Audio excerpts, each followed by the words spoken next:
Assalamualaikum warahmatullahi wabarakatuh. Waalaikumsalam warahmatullahi wabarakatuh. Salam sejahtera untuk kita semua. Bagaimana keadaan Ibu? Sehat-sehat Ki? Ya. Alhamdulillah ya. Selamat datang dan terima kasih atas kedatangannya semua.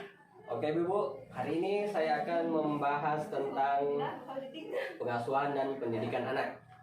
Ya. Anak memiliki hak-hak yang harusnya dipenuhi oleh orang tua atau orang yang bertanggung jawab terhadap kehidupannya, termasuk tidak memperoleh kekerasan dari siapapun, ya, Bu ya. Ya. Anak memiliki hak-hak.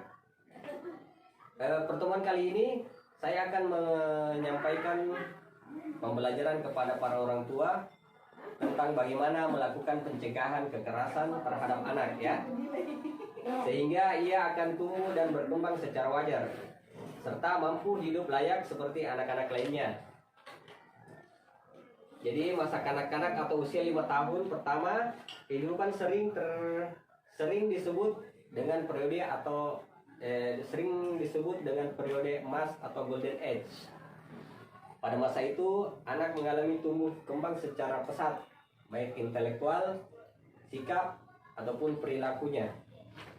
Jadi agar anak-anak kita harapkan kehadirannya dapat tumbuh dengan berkembang secara wajar. Maka peran orang tua yang bertanggung jawab dengan hal tersebut sangat penting dan dalam memberikan pemenuhan kebutuhan dasar seperti makanan, pakaian, tempat tinggal, kasih sayang, rasa aman, dan lain sebagainya. Berperilaku baik adalah mereka yang melakukan tindakan sesuai tanggung jawab atau kewajiban, Bu ya. Sampai di sini nih, dipahami Bu? Ya, paham. Ya, memberikan kasih sayang, rasa aman, perhatian dan lain-lain. Sedangkan perilaku buruk adalah tindakan yang merugikan kepentingan anak, seperti membentak, ya, memukul, mengancam, ataupun menghukum anak dan lain-lain sebagainya. Jadi di sini digambar di sini ada yang sudah saya bagikan Ibu.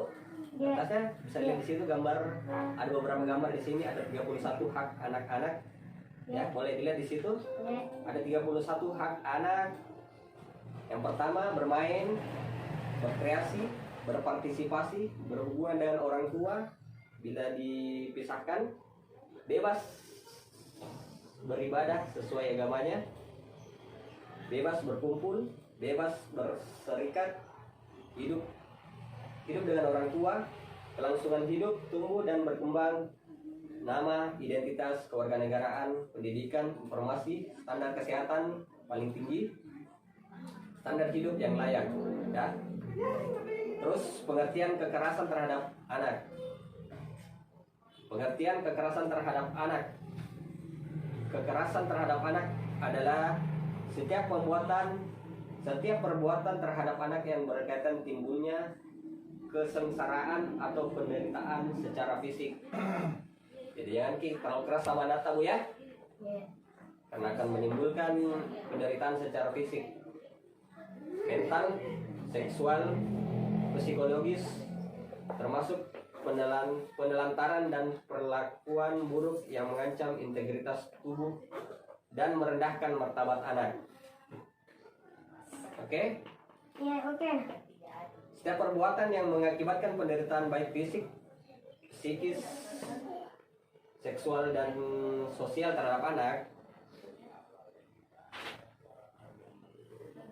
perlakuan yang tidak sepatutnya dilakukan oleh orang-orang yang diberi tanggung jawab atau diberi kuasa. Jadi hati-hati Ki, beri kuasa sama orang lain untuk menjaga anak Ibu ya. Jangan sampai nanti ada penyiksaan ataupun pelecehan seksual terhadap anak-anak itu. Terus juga ada beberapa jenis-jenis kekerasan dan perlakuan yang salah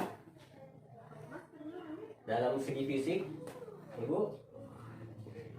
Dalam segi fisik itu perbuatan yang dilakukan seseorang yang mengakibatkan rasa sakit, jatuh, jatuh sakit atau luka pada tubuh anak. Jadi ini jenis kekerasan yang salah, Bu ya. Jadi ada beberapa contoh kekerasan nih Bu ya. Saya akan jelaskan di sini. Ya. Ada beberapa contoh kekerasan terhadap anak yang terdapat seperti kekerasan fisik itu memukul, mencubit atau menampar. Terus yang kedua menendang, menginjak atau menginjak-injak, mengguncang-guncangkan badan anak atau memasukkan cabai ke dalam mulutnya. Nah, jadi jangan lakukan seperti itu ya. Kalau dari segi psikisnya,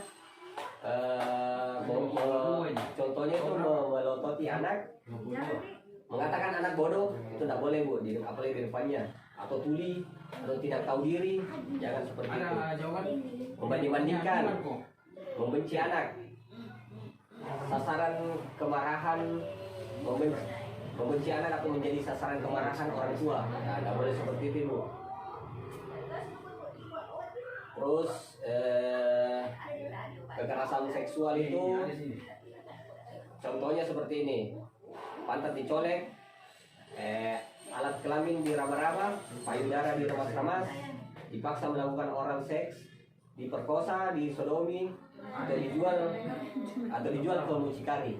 Itu contoh-contoh kekerasan atau akibat kekerasan seksual. Ya, di sini akan saya jelaskan gejala psikis pada anak di usia 13 sampai 18 tahun. Jadi yang pertama, keluhan fisik yang tidak jelas keluhan fisik yang tidak jelas penyebabnya, atau kecemasan yang terus menerus serta kegugupan, salah satu. Terus yang kedua, agresif atau sebaliknya, menutup atau menarik diri, kecurigaan terhadap orang lain, dan berpikir bahwa hal buruk akan menimpa mereka lagi. Terus merusak diri sendiri untuk mengetahui rasa marah dan depresi.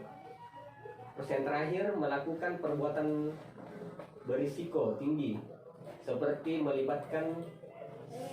terlibat dalam penyalahgunaan nafsa,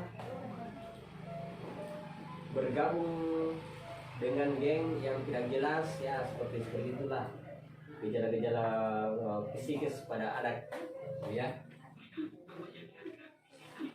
Jadi dipelajari kembali lagi Bu ya, Ya. pembahasan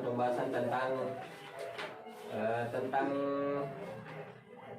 pengasuhan dan pendidikan anak. Jadi ada modul yang saya sudah berikan sama Ibu, tolong dipelajari lagi kembali di rumah dan diterapkan di rumah. Mengerti Ibu? Ya, alhamdulillah. Jadi kalau sudah mengerti, semoga pembahasan hari ini bermanfaat. Jangan lupa terapkan kini di rumah.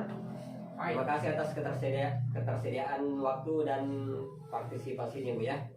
Sekian pertemuan kita pada hari ini. Assalamualaikum warahmatullahi wabarakatuh. Waalaikumsalam warahmatullahi wabarakatuh.